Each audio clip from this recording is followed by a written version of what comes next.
Okay, if I'm gonna start my YouTube channel, then I need to know what the first video I'm gonna make is. And if I'm gonna make one video, well, I need to know what the next 10 videos are. There's no point in starting my channel, which means I probably need to buy a new camera, which means my camera will need to have professional lighting so that I look good. And I'll need to know how to read analytics, because if I don't know how to read analytics and I make 10 videos, why am I starting a channel? If I was gonna start a brand new YouTube channel tomorrow, this is exactly what I would do. No fancy gear, no perfect niche, no 5-year plan, just a simple way to start your channel and actually enjoy it. Now, whether this is your first channel or maybe you're starting your second channel, YouTube can feel overwhelming no matter what, especially with the amount of advice that's out there. So let's make it simple. This is honestly what I would do. This is what I've coached people to do.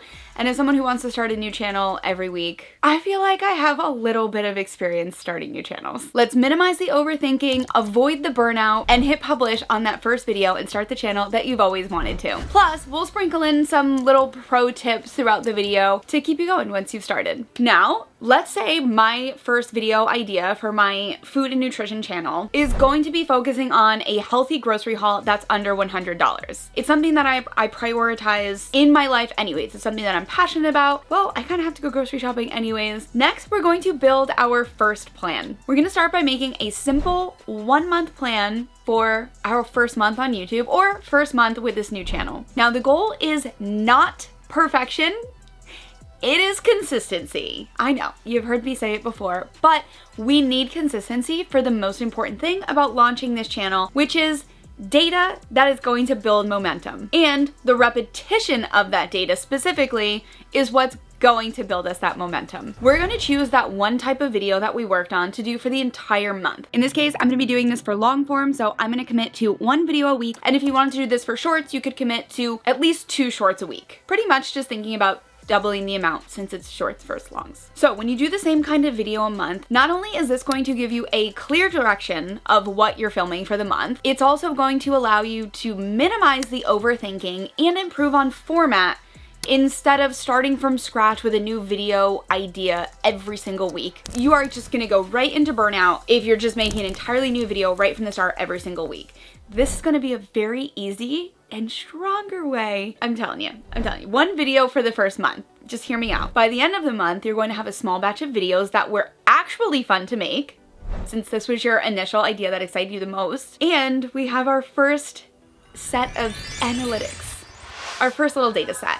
But we're actually not going to be stressing about the analytics, but we do have our first complete set, and it is for the same type of video, meaning we'll be able to read our analytics very easily. Overall, your goal for the first month is to create, also to stay consistent, and to gather enough data about what's working before we start moving on. Now it's time to find your space on YouTube, which means it's time for a little bit of strategy. And this is when it gets fun because you already got your jitters out of the way. You've already created your videos for your first month. It's time to figure out what exists on the platform. The pro tip I will give you here is that I want you to be looking for only channels under 100K subscribers. You want to know what's working for channels that are growing now. So how do we find these channels? Because we know that finding new channels on YouTube is not the easiest. We really need the algorithm to push them out for us. The first place I'm going to start is I'm going to start with a video idea that makes sense for what would work in my space or something that I like to watch in the space that I'm creating. In this instance, I decided to search for fall meal prep. Then from there, I went and chose one of my favorite creators, which is a very large channel. Once I'm on the right side to my suggested videos, I'm going to be looking for smaller channels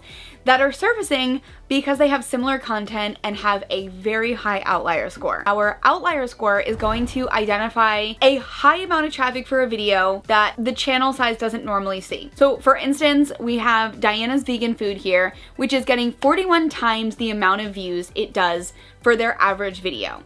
Not only that, this channel has 1.75K subs, and I'm going to click into our outlier tool to see what else is suggested that is going to be similar to this video. As you can see here, we have a budget-friendly, high-protein meal prep ideas, which would fall right in line with the kind of channel that I was starting.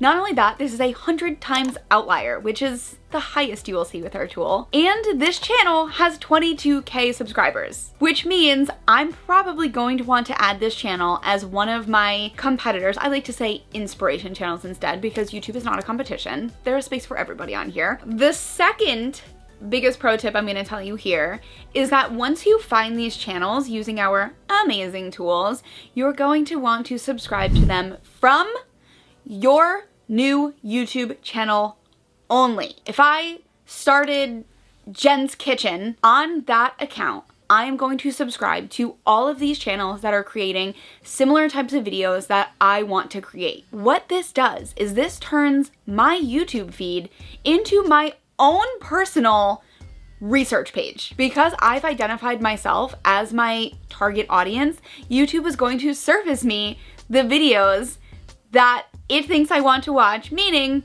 the videos that I might want to make so that somebody else wants to watch. You want to watch all your other YouTube channels? Do it on your other account. This is your way to casually study trends, casually study patterns, see when some creators are having breakout videos using our outlier tool, and just be aware of what's going on. This might be the part that you're waiting for now, which is our next step to add in more content. We are going to add in our second bucket of content, meaning your second format of video that will be on your channel. Nobody wants to make the same video over and over and over. It's just really difficult as a creator. Will that grow your channel probably faster?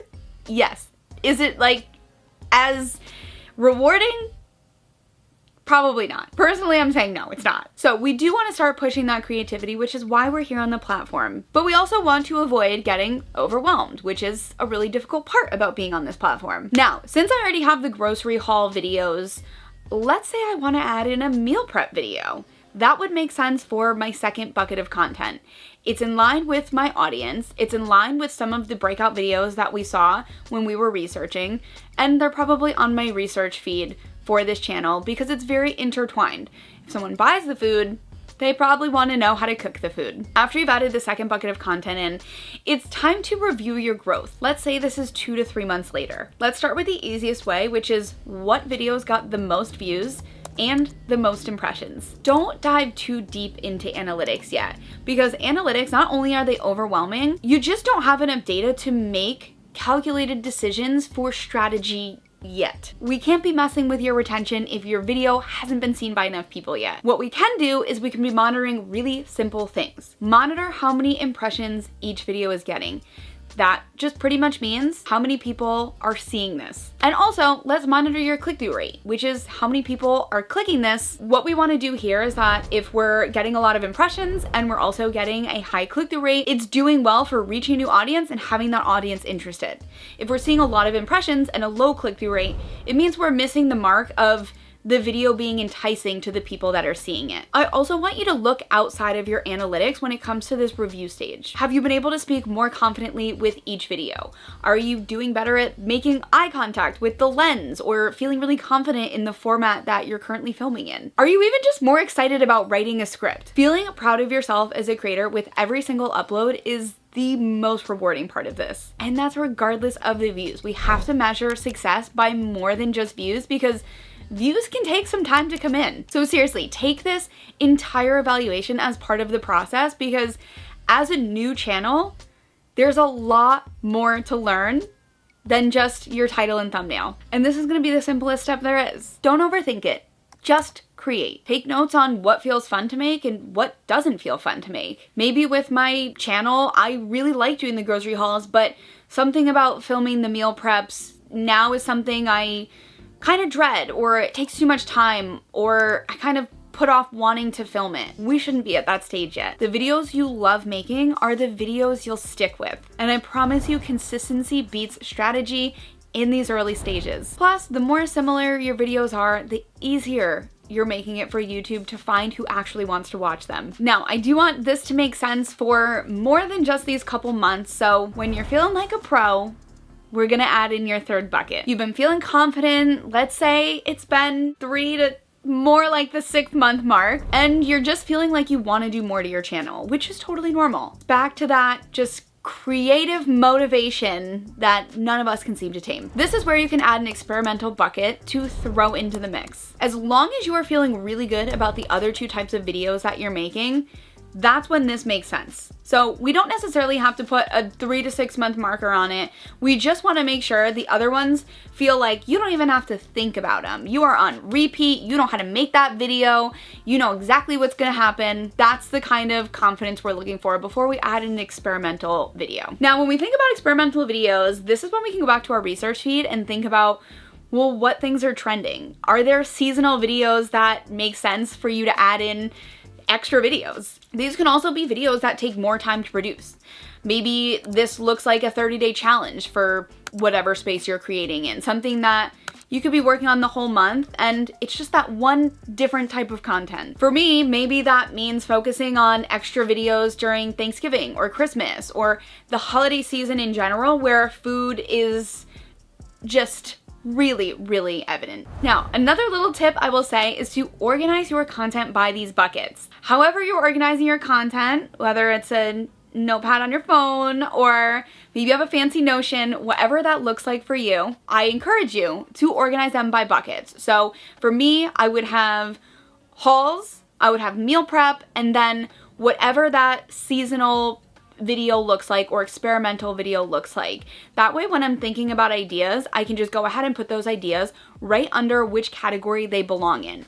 It's going to make picking videos that much easier. Now, I will say from the beginning, you can absolutely have that miscellaneous category in this notepad because eventually you will get to make these videos and we don't want to lose the ideas. A fun little pro tip, if you will, here is that one thing you can do as an exercise is to scroll through some of your favorite creators that you watch, scroll through their channels, and see if you can identify what their content buckets are. This can be outside of your niche, this can be anywhere on YouTube, but it is a really fun exercise to see if you can spot just how repetitive content actually is on YouTube. It will make you feel a lot better about making the same video over and over because you're gonna realize you also watch the same video over and over. Ask me how many grocery hauls I've watched this week. Actually, don't ask me that. I'm not gonna tell you. So pretty much starting a YouTube channel does not have to be scary. You just need to start. And you just have to create long enough so that YouTube figures out who you are. So if you've been waiting for that perfect moment, I'm gonna tell you this is it. Now let's go back to step 1 and in the comments, write the idea you are the most excited about making. Let's get some creativity and encouragement in the chat because everybody is just like you, wanting to make the leap and start their channel. And then if you feel like you need a little bit more advice, well, I got plenty of content to help you out.